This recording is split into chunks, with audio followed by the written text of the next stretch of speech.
السلام علیکم پیارے قارئین، آج ہم اپنی کتاب محمد بن قاسم کے چھٹے باب کو ہی آگے شروع کرنے والے ہیں، تو آئیے شروع کرتے ہیں۔ خالد گھوڑے کی باگ پکڑ کر پیدل چلتا ہوا قلعے کے دروازے تک پہنچا۔ گنگو باہر اس کے انتظار میں کھڑا تھا۔ اس کے مسکراتے ہوئے پوچھا، خالد، مایا کو کہاں چھوڑ آئے ہو؟ خالد نے بے پرواہی سے جواب دیا، وہ آ رہی ہے۔ رات ہو رہی ہے، تم اسے ساتھ کیوں نہ لائے؟ آپ لے آئیں، وہ کہتی تھی تم جاؤ میں ابھی آتی ہوں۔ گنگو نے مسکراتے ہوئے کہا، یہ عورت بھی عجیب مخلوق ہے، وہ چھپ چھپ کر تمہاری راہ دیکھ سکتی ہے، تمہارے لیے کانٹوں میں الجھ سکتی ہے، لیکن تم ذرا اس کی طرف مائل ہوئے اور وہ وحشی ہرنی کی طرح کترا کر بھاگ گئی۔ خالد نے جواب دیا، میرے دل میں شاعری کے لیے کوئی جگہ نہیں۔ اب آپ بتائیں ہمیں کیا کرنا چاہیے؟ آپ دیبل کے قافلے کی خبر سن چکے ہوں گے۔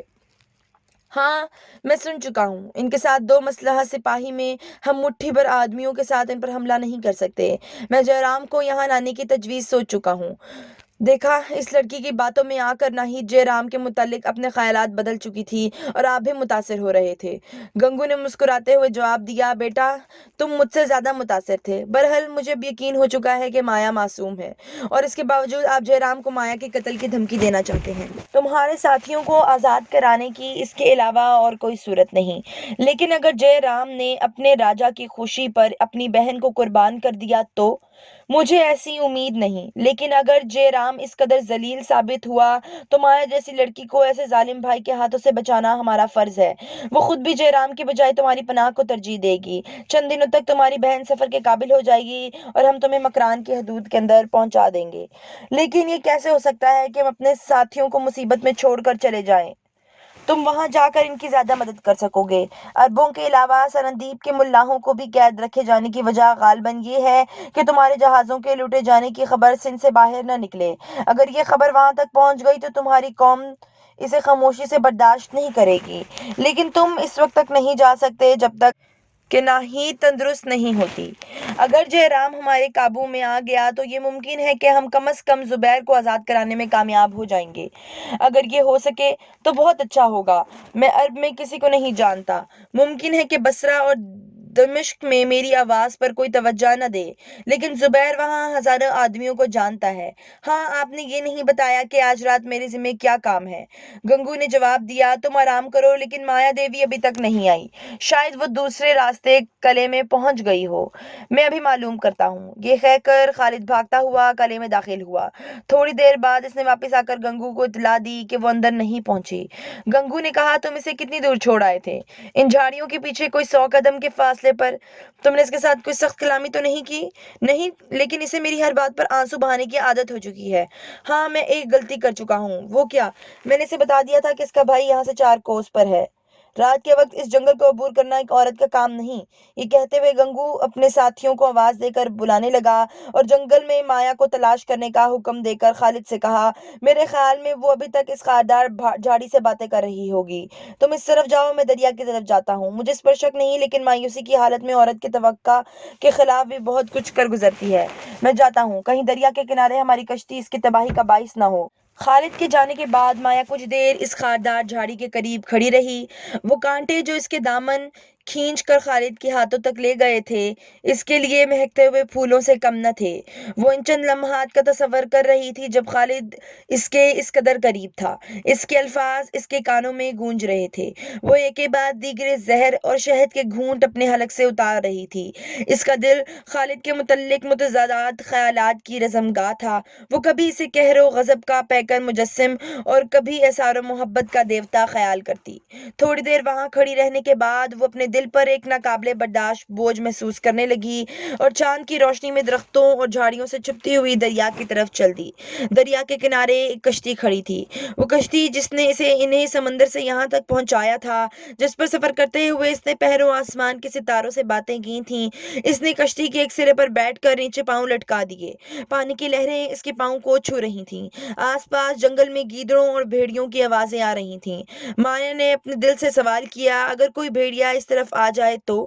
اور پھر خود ہی جواب دے دیا، اگر بھیڑیا آ جائے تو میں بھاگنے کی کوشش نہ کروں گی، میں کشتی سے اتر کر اس کے سامنے کھڑی ہو جاؤں گی، اور پھر جب وہ صبح کے وقت میری لاش دیکھے گا تو اس کی کیا حالت ہوگی؟ وہ کہے گا، مایا تم ادھر کیوں آئی؟ میں تو تمہارے ساتھ مذاق کرتا تھا، جانتا تھا تم بے قصور ہو۔ مایا مجھے معاف کر دو، میں نے تمہیں پہچاننے میں غلطی کی۔ نہیں نہیں، وہ شاید یہ نہ کہے، وہ کہے گا یہ دیوانی تھی، یہ پگلی تھی۔ ہاں میں سچ مچ پگلی ہوں، اس کے دل میں میرے لیے کوئی جگہ نہیں۔ وہ میرا دامن کانٹوں سے چھڑا رہا تھا اور میں سمجھ رہی تھی کہ مجھے دنیا کی بادشاہت مل گئی۔ میں دریا کے کنارے ریت کے گھروندے بنا رہی تھی۔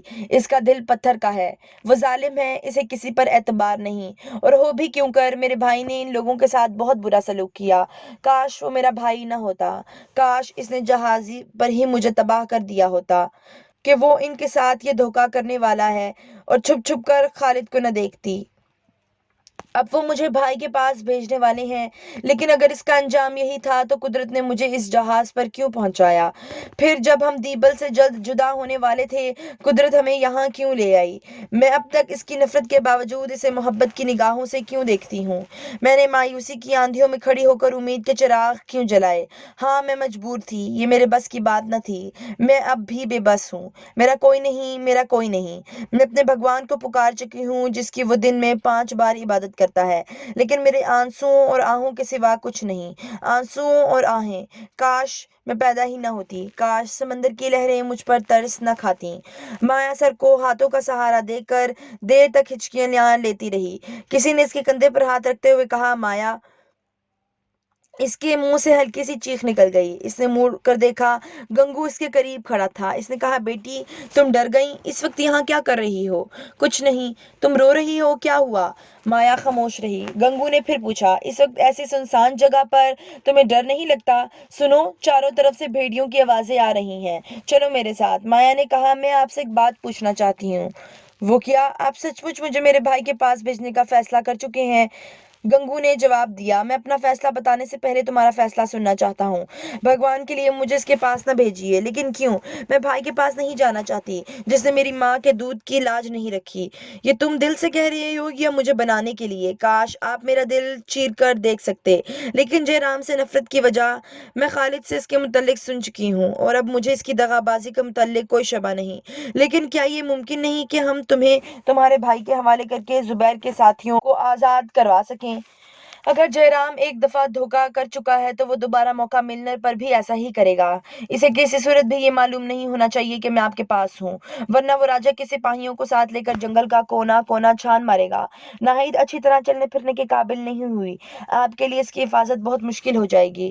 بیٹی تم اطمینان رکھو، جے رام کو تمہیں میرے قبضہ میں دیکھ کر سب مکاریاں بھول جائیں گی۔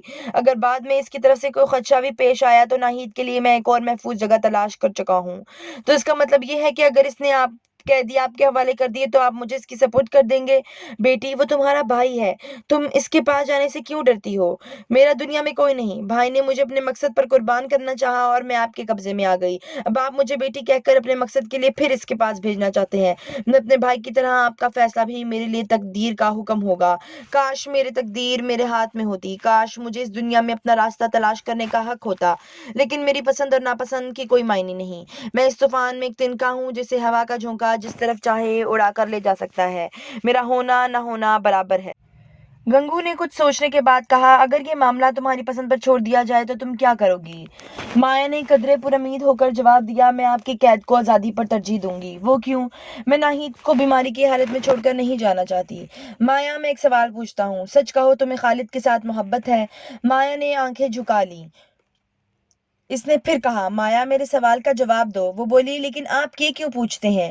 اس لیے کہ شاید اس سوال کا جواب پوچھ کر میں تمہارے لیے کوئی بہتر فیصلہ کر سکوں۔ مجھے معلوم نہیں، لیکن میں صرف یہ جانتی ہوں کہ میں ان کے بغیر زندہ نہیں رہ سکتی۔